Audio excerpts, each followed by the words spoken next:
नमस्कार, good morning Madhya Pradesh. आप सभी दर्शकों का बहुत स्वागत है। मैं हूं आपके साथ राहुल सौमित्र। सबसे पहले देख लेते हैं इस वक्त की बड़ी खबरें यानी हेडलाइंस। राजगढ़ में भोपाल डिप्टी कलेक्टर राजेश सोरते पर एफआईआर दर्ज। महिला चपरासी को शादी का झांसा देकर किया दुष्कर्म। पीड़ित महिला ने आईजी से की थी शिकायत। भोपाल में डिजिटल अरेस्ट पर जल्द हो सकती है गिरफ्तारी। आरोपियों के गांव तक पहुंची पुलिस। यूपी के बदमाशों ने किया था टेलीकॉम इंजीनियर को अरेस्ट। मध्य प्रदेश में नशे के खिलाफ पुलिस का एक्शन। भोपाल में 3 आरोपियों से 8 किलो चरस जब्त। खरगोन में 478 किलो गांजा बरामद। सिवनी में 80 किलो गांजा जब्त। ग्वालियर में ठेला लगाने वाले युवक पर फेविक्विक से अटैक। युवक के मुंह और आंख में फेविक्विक चिपका। बाइक सवार 2 अज्ञात बदमाशों ने वारदात को दिया अंजाम।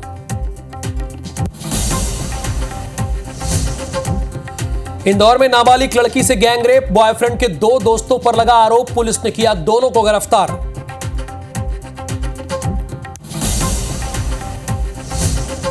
जबलपुर में आईबीसी फिर बड़ा असर। सरकारी रंगमंच पर बनी मजार हटाई गई। आईबीसी 24 ने प्रमुखता से दिखाई थी खबर।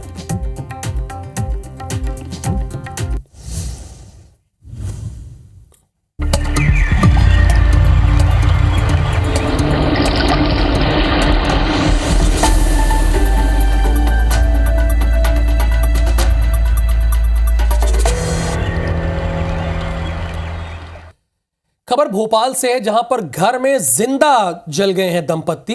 3 साल पहले दंपत्ति की शादी हुई थी। ये हत्या है या आत्महत्या, ये फिलहाल अभी पुलिस को नहीं पता है। वो हर एंगल पर जांच पड़ताल कर रही है। मिसरौत थाना के जाट खेड़ी का ये मामला है।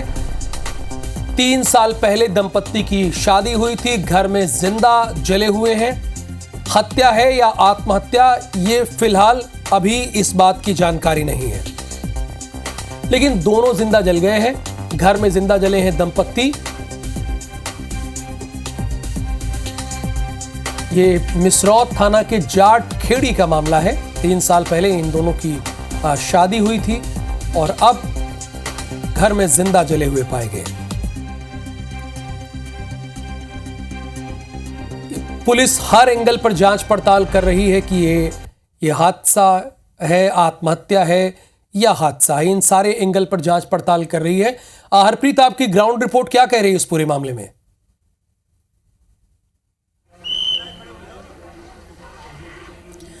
देखिए, मिसरौत के जाटखेड़ी का ये मामला है। यहाँ पर हस्बैंड वाइफ जिनकी उम्र महज पति की 26 साल, पत्नी 23 साल की हैं और 3 साल पहले ही दोनों की शादी हुई थी। दोनों के बच्चे नहीं थे, जिसकी वजह से इनका परिवार से विवाद चल रहा था और ये दोनों पति पत्नी परिवार से अलग कमरा लेकर रहते थे। अचानक देर रात इनके कमरे में आग लगी हुई लोगों ने देखी। इनके परिजन जो आसपास ही रहते थे उन्हें सूचना दी। मौके पर पहुंचकर सबने पानी डालकर आग बुझाने की कोशिश की। फायर ब्रिगेड की टीम पहुंची, लेकिन तब तक ये दोनों पूरी तरह जल चुके थे। दोनों के जो शव हैं वो राख और हड्डियों में तब्दील हो चुके थे। फिलहाल पुलिस ने दोनों के इन शवों को, जो राख और हड्डियों में तब्दील हैं, उन्हें पोस्टमार्टम के लिए भिजवाया है और अब पुलिस इस एंगल से जांच कर रही है कि ये हत्या है या फिर आत्महत्या। क्या इनकी किसी ने हत्या की है, परिवार से इनकी अनबन चल रही थी, या फिर तानों से परेशान होकर संतान न होने के चलते दोनों ने आत्महत्या जैसा कदम उठाया है। हालात घर का ये था कि घर का पूरा सामान भी, TV, washing machine, cooler, furniture तक जल चुका था और दोनों के जो शव है, जैसे कि हमने बताया, राख और हड्डियों में तब्दील हो चुके थे। उन्हें पुलिस को बटोरना पड़ा, पोटलियों में भरकर ले जाना पड़ा। तो फिलहाल पुलिस दोनों एंगल से जांच कर रही है कि क्या पति पत्नी ने सुसाइड किया है या फिर इनकी हत्या की गई है। जी, सबसे बड़ा सवाल यही उठ खड़ा होता है। हरप्रीत, आप बनी रहिएगा हमारे साथ। इतना दर्दनाक सुसाइड कोई भला क्यों करेगा? ये तो सवाल उठ खड़ा हुआ है ना कि खुद को जिंदा जला कोई कैसे सकता है? अगर वो थोड़ा भी जलेगा तो कितनी भी कोशिश किया वो भागेगा, बचने की कोशिश करेगा। अगली खबर भोपाल से है। डिजिटल अरेस्ट से जुड़ी हुई खबर है। उत्तर प्रदेश के बदमाशों ने टेलीकॉम इंजीनियर को अरेस्ट किया है। इंजीनियर को 7 घंटे तक डिजिटल अरेस्ट करके रखा था। बदमाशों के गांव तक भोपाल पुलिस पहुंच गई है। बदमाशों की सीडीआर से लोकेशन मिली थी। सीडीआर से जल्द हो सकती है आरोपियों की गिरफ्तारी। इस मामले में आरोपियों की बहुत जल्द गिरफ्तारी हो सकती है। इसमें कनेक्शन उत्तर प्रदेश से जुड़ा हुआ है। बदमाशों की सीडीआर से लोकेशन मिली है। आगे की जानकारी हरप्रीत इस खबर के बारे में आपको देंगी। बताइए हरप्रीत।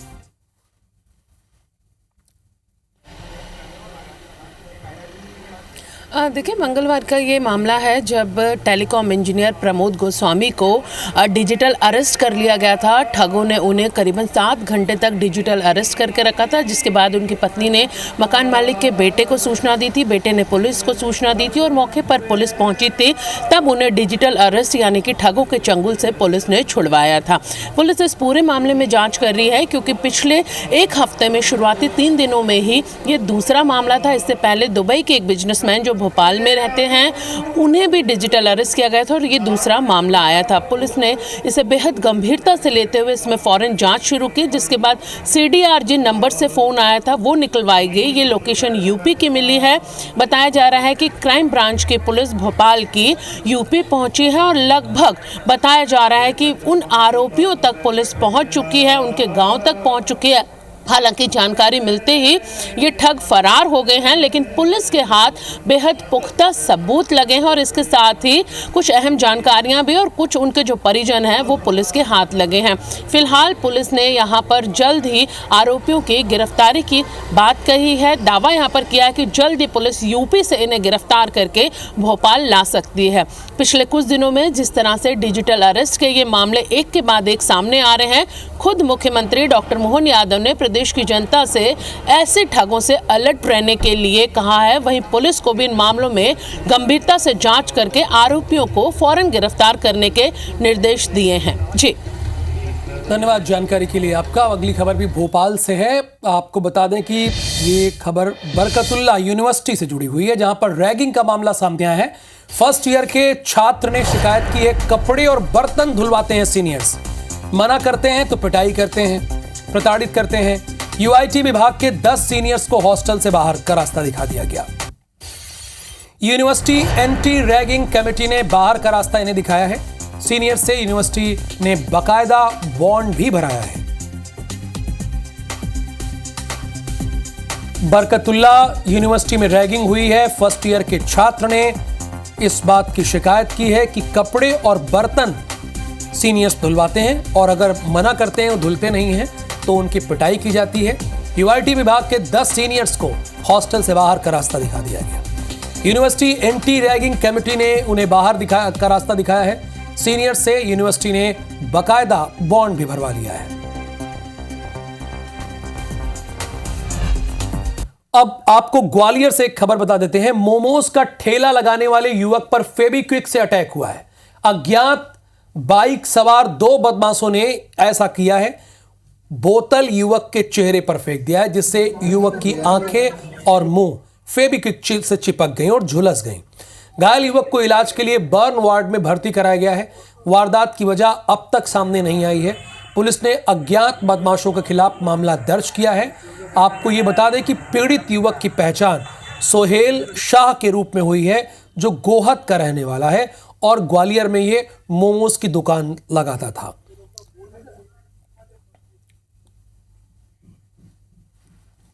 मुझे नहीं मतलब, हम दोनों खड़े थे, एकदम से 2 आदमी आए थे बाइक से मुंह बांध के, और इतनी बड़ी बोतल थी उनके हाथ में, उन पता नहीं क्या था उसमें, ये तेजाब डाल के सीधा गए थे एकदम से। तो क्या हुआ उनके पूरा वाइट हो गया, उनका चेहरा, आंखें बिल्कुल बंद हो गई उनके। हाँ, अभी 2 अज्ञात लोग आए थे स्प्लेंडर प्लस गाड़ी पे, तो उन लोग ने कुछ बेसिकली एडहेसिव सब्सटेंसेस है जो इसके चेहरे पे फेंके हैं। इनको प्राथमिक उपचार के लिए यहाँ पे बर्न्स यूनिट में अभी भर्ती किया गया है। माइनर 10 से 15% बर्न्स है इनके चेहरे पे और बाकी पुलिस विवेचना कर रही है। इधर ग्वालियर में आधी रात को पिज्जा न देने पर कार सवार 2 बदमाशों ने कैफे के बाहर फायरिंग कर दी है। घटना विश्वविद्यालय थाना क्षेत्र में स्थित V4 नथिंग कैफे की है। यहां बुधवार देर रात एक कार से दो बदमाश पहुंचे और कैफे के कर्मचारियों को पिज्जा का ऑर्डर दिया, लेकिन कर्मचारियों ने रात अधिक होने से पिज्जा देने से मना कर दिया, जिससे बदमाश बौखला गए और कर्मचारियों को धमकाते हुए कैफे के बाहर फायरिंग करके भाग गए। फिलहाल शिकायत पर पुलिस ने बदमाशों के खिलाफ केस दर्ज कर लिया है और उनकी तलाश शुरू कर दी है।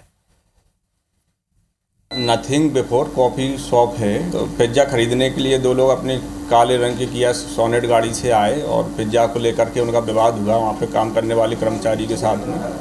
तो प्रेम नरवारी करके जो था उनका विवाद हुआ, उसको उन्होंने वहाँ पे झगड़े के समय पे दो फायर किए उनके विरोध में फरियादी की रिपोर्ट में अपराध पंजीबद्ध कर लिया गया है और जाँच की जा रही है, उनकी पहचान की जा रही है। खबर कटनी जिले की है, जहां एक प्रेमी ने अपनी गर्लफ्रेंड के पिता को गोली मारकर घायल कर दिया। आरोपी प्रेमी को पुलिस ने अरेस्ट कर लिया है। घटना की जांच शुरू कर दी है।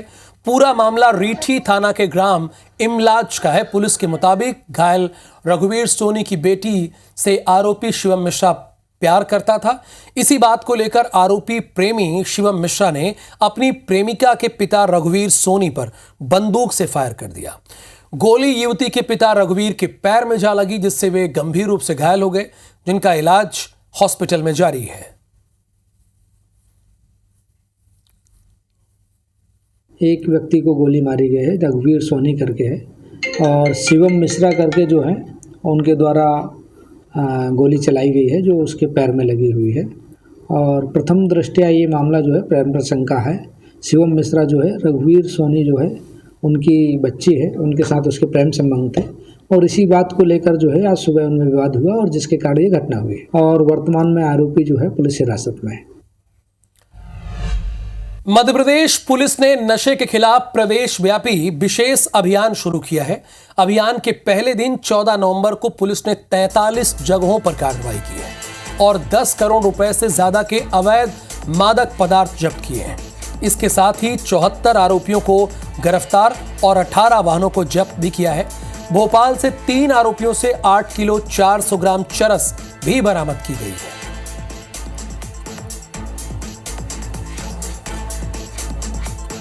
ब्रांच भोपाल को जानकारी मिली थी कि चरस का परिवहन हो रहा है, 3 व्यक्ति इसमें शामिल है और स्कोडा वाहन से ये चरस जा रही है।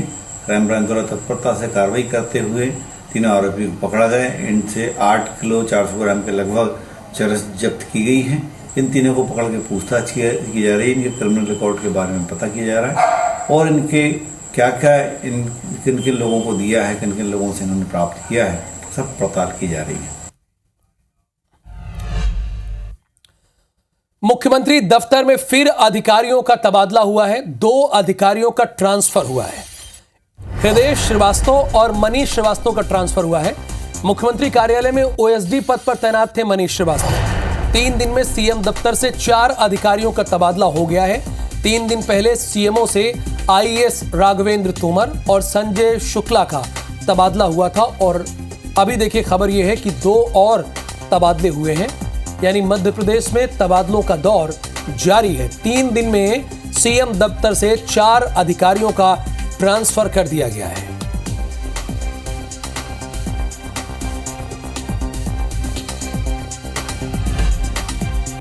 मध्य प्रदेश का भिंड पहले डकैतों के नाम से जाना जाता था, लेकिन वही भिंड अब गैंगवार के लिए प्रसिद्ध होता चला जा रहा है। इसे लेकर भिंड जिले के अधिकारियों की कार्यशैली पर पूर्व मंत्री राकेश सिंह चतुर्वेदी ने सवाल खड़े किए। उनका कहना है कि भिंड पुलिस क्राइम पर अंकुश नहीं लगा पा रही है। बड़े बड़े व्यापारी भिंड छोड़ने पर मजबूर हैं। गैंगवार के जरिए व्यापारी और आम लोगों की दिन दहाड़े हत्या की जा रही है। जिले में अपराधियों को पुलिस और महकमे के आला अधिकारियों का किसी तरह का कोई डर ही नहीं रह गया है।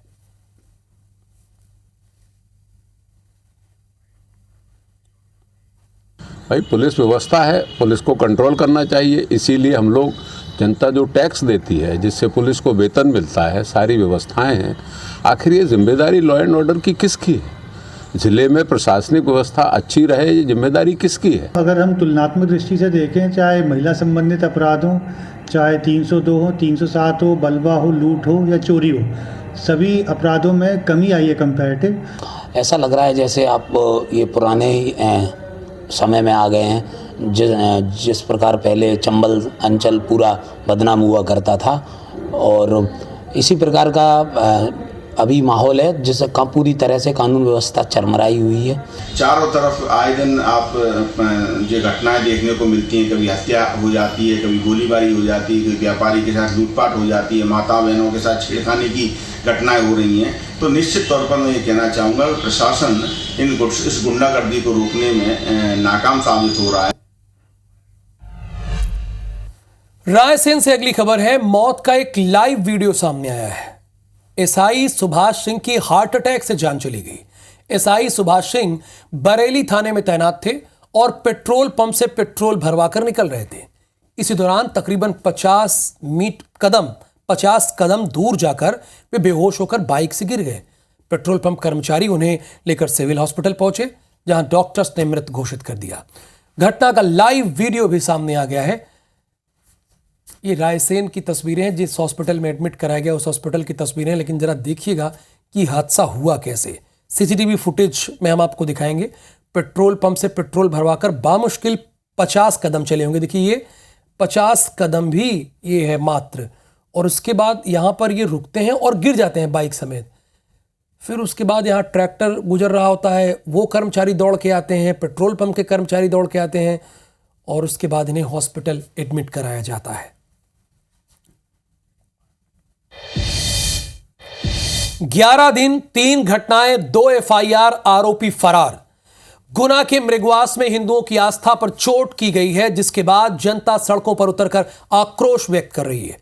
आक्रोश हो भी क्यों ना, 11 दिन बीत जाने के बाद भी आरोपी पुलिस की गिरफ्त से दूर है। पुलिस पर सवाल उठ रहे हैं और सियासत जोरों पर है।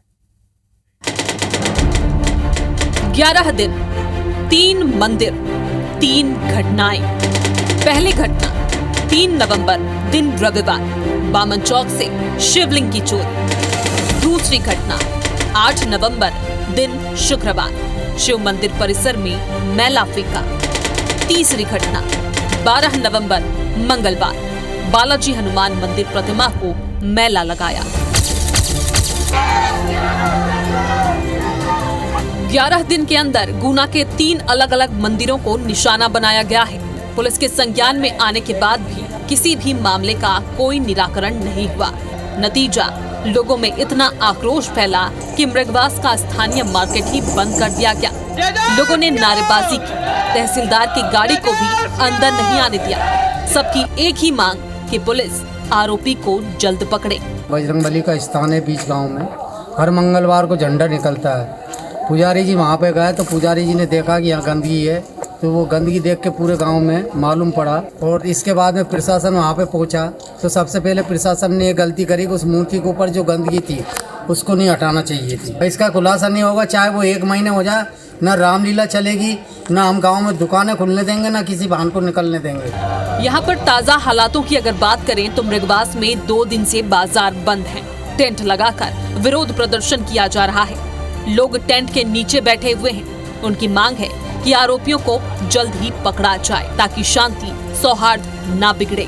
आज से हमारे कुमराज मंडी और कुमराज बाजार, मुख्य बाजार, ये सब टोटल बंद कर दिए गए हैं। वो भी हमारा इस विरोध में हमारा समर्थन कर रहे हैं और अपराधी जल्द से जल्द पकड़ा जाए। मृगवास के अलावा धरनावदा में भी वहां के स्थानीय लोगों ने पुलिस को ज्ञापन सौंपा है। वहीं कुंभराज में भी स्थानीय लोगों ने बाजार बंद कर दिया। ग्रामीण इकट्ठे हो गए और उन्होंने थाने में इस बात की जानकारी दी और अज्ञात आरोपी को खिलाफ कड़ी से कड़ी कार्रवाई करने हेतु धरना प्रदर्शन कल शाम को की हैं और आज भी इसी बात को लेकर आक्रोश व्यक्त कर रहे हैं। पुलिस प्रकरण दर्ज कर ली है और अज्ञात संदेही के तलाश में लगी हुई है। इसमें सियासत भी गर्माती दिखी। पूर्व कांग्रेस विधायक लक्ष्मण सिंह की एंट्री ने इस मामले को राजनीति रंग दे दिया। सवाल उठा कि पूर्व विधायक तो जनता के बीच हैं, लेकिन 11 दिन के बाद भी क्षेत्रीय विधायक प्रियंका मीना कहीं नजर नहीं आ रही। साथ ही ये सवाल है कि सनातन धर्म की आस्था से खिलवाड़ करने वाला असामाजिक तत्व आखिर कौन है? इसके पीछे आखिर इसका मकसद क्या था? आरोपी कब पुलिस की गिरफ्त में होंगे? कब इस मामले से पर्दा उठेगा? नीरज योगी, IBC 24, गुना। राजगढ़ से खबर है। भोपाल के डिप्टी कलेक्टर राजेश सोरते पर एफआईआर दर्ज हो गई है। असल में महिला चपरासी को शादी का झांसा देकर दुष्कर्म किया था इन्होंने। डिप्टी कलेक्टर राजेश सोरते पहले पाचोर तहसील में तहसीलदार के पद पर तैनात थे। पीड़ित महिला ने आईजी भोपाल से इस बात की कंप्लेन की है। फिर उसके बाद आईजी भोपाल ने एफआईआर दर्ज करने की बात कही। यानी भोपाल के डिप्टी कलेक्टर राजेश सोरते पर एफआईआर दर्ज हुई है। महिला चपरासी को शादी का झांसा देकर दुष्कर्म का इनके ऊपर आरोप है। इन्होंने शादी का झांसा देके और मुझे 1.5 से 2 साल तक मेरे साथ बलात्कार किया। बोले शादी करूंगा मैं, मेरे भी बीवी बच्चे नहीं है, मैं तलाकशुदा हूँ और मैं अकेला हूँ, मैं भी परेशान हूँ रीना, तो मैं बहुत साथ दूंगा, मैं तुझे छोड़ूंगा नहीं, तुमसे शादी करूंगा। अरुण श्रीवास्तव इस वक्त हमारे साथ लाइव जुड़े हुए हैं इसी खबर पर। अरुण, ये कब का मामला है, क्या उन और एफआईआर में किन किन बातों का जिक्र है, क्या दर्ज है, ये भी हमारे दर्शकों को बताइए आप।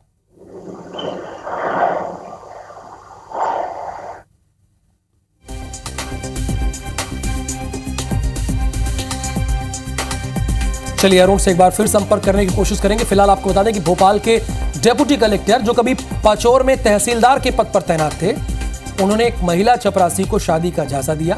उन्होंने कहा कि मैं तलाकशुदा हूं, मेरी बीवी और बच्चे नहीं हैं और मैं अभी अकेला हूं और आगे तुमसे शादी करूंगा, ऐसा महिला बता रही है और यही एफआईआर में दर्ज भी है।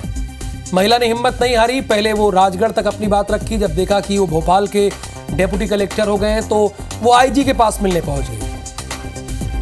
फिर आईजी के आदेश के बाद एफआईआर दर्ज की गई और एफआईआर दर्ज होने के बाद डिप्टी कलेक्टर की मुश्किलें बढ़ गई हैं। और अरुण एक बार फिर से हमारे साथ लाइव जुड़े हुए हैं। अरुण, एफआईआर में किन किन बातों का जिक्र है और डिप्टी कलेक्टर का भी क्या इस मामले में कोई वर्जन आया है, उनके खिलाफ कोई कार्रवाई की गई है या नहीं? देखिए, पहले मैं पूरे मामले को समझा दूं कि मामला दरअसल 2022 का है। 2022 में राजेश सोरते राजगढ़ जिले के पचोर तहसील में बतौर तहसीलदार पदस्थ हुए थे, जहां पे ये महिला भृत्य जो है वो उनके संपर्क में आई और इन दोनों के बीच में इस तरह के रिलेशन बनने लगे। इसके बाद में जो तहसीलदार राजेश सोरते हैं, इन्होंने इसको आश्वासन दिया पीड़िता को कि वो उनसे शादी रचाएंगे और उसके बाद में दोनों साथ में गृहस्थी बसाएंगे और साथ रहेंगे, लेकिन बाद में मुकर गए। लेकिन इसी बीच में लगातार महिला ने जिस तरह के आरोप जो अपनी शिकायत में लगाए और जो एफआईआर यहाँ पे दर्ज हुई है उसमें सीधा सीधा लिखा गया है कि लगातार महिला का शारीरिक शोषण यहाँ पे तहसीलदार जो राजेश सोरते हैं उनके द्वारा किया गया। लेकिन इसी बीच में जब राजेश सोरते भोपाल के अंदर डिप्टी कलेक्टर के तौर पर पदस्थ हो जाते हैं, इसी बीच में लगातार जो पीड़िता है उससे संपर्क उनका बना रहता है। लेकिन जब पीड़िता उनसे शादी की बात करती है कि आपने मुझसे वादा किया था, करार किया था कि हम लोग शादी रचाएंगे, तो और अब डिप्टी कलेक्टर बनने के बाद आप न कर रहे हैं, तो ऐसी स्थिति के बाद में पीड़िता अपने आवेदन को लेकर के आईजी भोपाल के पास पहुंचती है, जहां पे पूरा मामला प्रशासन के संज्ञान में आता है और मामले की तफ्तीश होती है। जिसके बाद में कल फाइनली 18 दिनों के बाद में जो डिप्टी कलेक्टर है भोपाल के, उन पे राजेश सोरते पर एफआईआर लॉन्च हुई है। बता दें कि एफआईआर जो भारतीय न्याय संहिता है उसके अनुसार बीएनएस की धारा 376 और 376(2) का में पूरा प्रकरण दर्ज किया है। पुलिस ने फिलहाल इस मामले के लिए जांच का जो विवेचक जो बनाया है वो एसडीओपी सारंगपुर को बनाया है। धन्यवाद अरुण इस पूरी जानकारी के लिए। यानी अब डिप्टी कलेक्टर राजेश सोरते की मुश्किलें बढ़ने वाली है। और इस बुलेटिन में फिलहाल के लिए इतना ही। आगे देखिए गुड मॉर्निंग छत्तीसगढ़।